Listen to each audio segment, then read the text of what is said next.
Fam, I'm Dub. I'm joined this morning by Emry and Stevi from the Stage North production of Bluebirds, which opens tomorrow for a 3-show run. Good morning to both of you. Good morning. Stevie, you look strong. Stevie's like, wait, that's tomorrow? I'm like, no, that's not right, Deb. Oh, yeah, it is. It's gonna be great. I can't wait.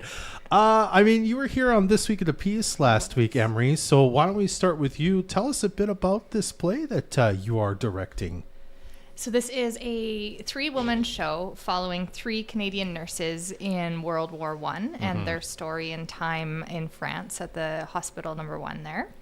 And we get to see them as they kind of work through their struggles and as their friendship develops. And it's just a really beautiful piece. Yeah. And I love that it's so intimate because it's just kind of 3 characters through the whole kind of, it's one act, but it'd be like 75 minutes or whatever it happens to be. Yeah.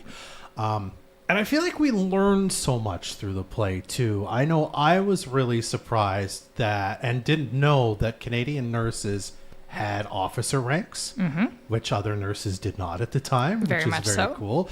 So that means the boys in 1918 were saluting these nurses that were healing them when they were in the field medical office. So let's talk about kind of your journey a bit, Stevie, on this one. I mean, you got cast in this. Tell me a bit about this for you, because I think even in your bio you say you generally do comedy and kind of musical, and this is a bit of a stretching a different muscle for you, isn't it? Unless it's with Emry, apparently. I think the last kind of drama piece that I did was with Emry for festival. Yeah. So kind of coming back for festival. But yeah, the funny stuff just kind of comes a little more naturally, and it's fun, and they're usually bigger groups. There's just a lot more pressure, I guess, on a dramatic show because it's more real, and you want to be authentic as much as you can, especially when the nurses, am I allowed to say, like, they were real women? Yeah. So once we all started Googling, it all became a lot more real and a lot more, not heavy, but there's just a little more to uphold when you're telling the story of someone that truly existed versus somebody made up, I guess. Yeah. If you can, talk a bit about the process of you're playing, as you say, a real person in sort of, as you say, living up to that, but also letting go that I'm a different person than they are. I'm playing a character who is based on a real person and not the person themselves. Can you talk a bit about sort of that development process and how you kind of approach that? Yeah, I think we all had to kind of let go a little bit because you start kind of like doing a deep dive. But I mean, there's only so much you can find in the early years of World War I. So there isn't someone that you're like, oh, she laughs like this and she stands like this. And yes, she did marry this person. So once you kind of let that go and you know like the bones of her story, then you can kind of adapt. And that's where I don't know, I think we really analyze the script and then go with those clues. Does that make sense? Absolutely. I think Erin, my wife, is in the play. I got to quickly mention that, and as well, Jaren Mackey is the third person in on this. And we sort of touched on this when you were here on Friday, Emry, but the script is so good. It's such a great sort of start for. And honestly, you got to have a great script to kind of do. So talk about that again, covering and finding this script and sort of deciding, I gotta stage this and make this happen. I had read a number of scripts, just trying to find a piece to work on. I had a goal to direct a small show because I'd only ever directed shows that had over 25 people in them. Yeah. And I wanted just something small to work on, more intimate. And when I picked this one up, I was immediately drawn into it, and it just started like having full imagery in my head. It's a very beautiful, like ethereal type script.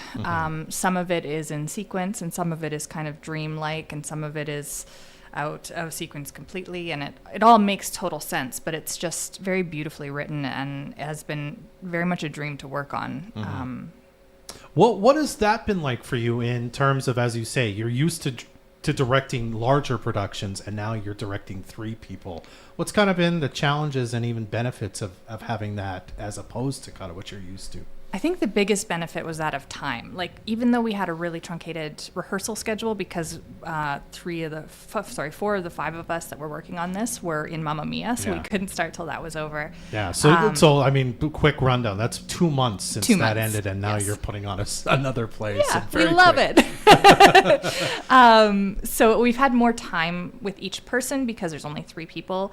For me, it was scary because I didn't have any, for lack of better hands, like choreography or jazz hands to hide behind. Like, I'm so used to having the production value of a musical be the thing that's the wow.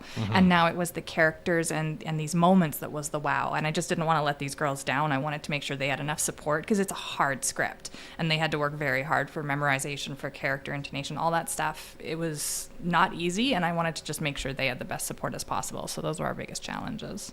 All right. Now, you've got this run. So tomorrow, Friday, Saturday night at the North Peace Secondary School. There will be another one when Festival opens up at the end of May, if I remember right. So there will be another chance if you happen to miss it this time. But give us the deets about going to see it in this kind of original run here over the next few days. Sure, yes. So because it is a small, intimate show, we are in a small black box theater. We are in the North Peace Secondary School theater room. If you would like to come see the show, it's at 7:30 on the 1st, 2nd, and 3rd. So that is Thursday, Friday, and Saturday. It is $20 cash only at the door, and it is first come, first serve seating. And we would love to have you there. And if you do miss it, I believe we are on May 22nd for the festival. Okay.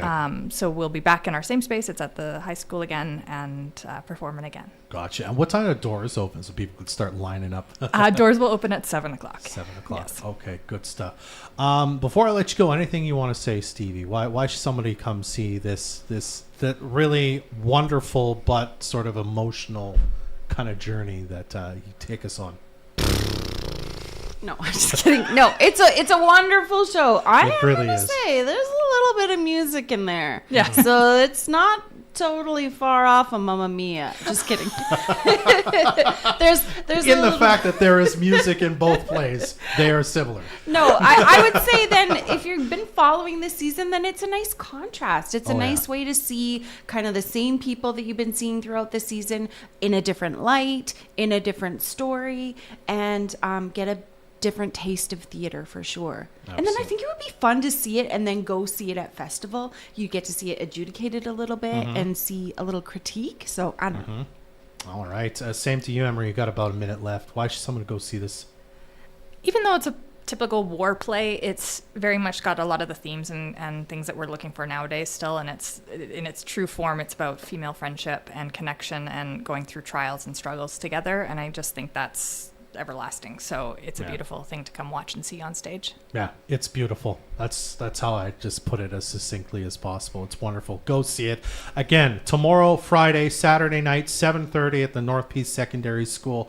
$20 cash at the door. You want to make sure you see it. Emry, Stevi, thanks for coming by. Break a leg, both of you. Thanks for having us. 100.1 Moose FM.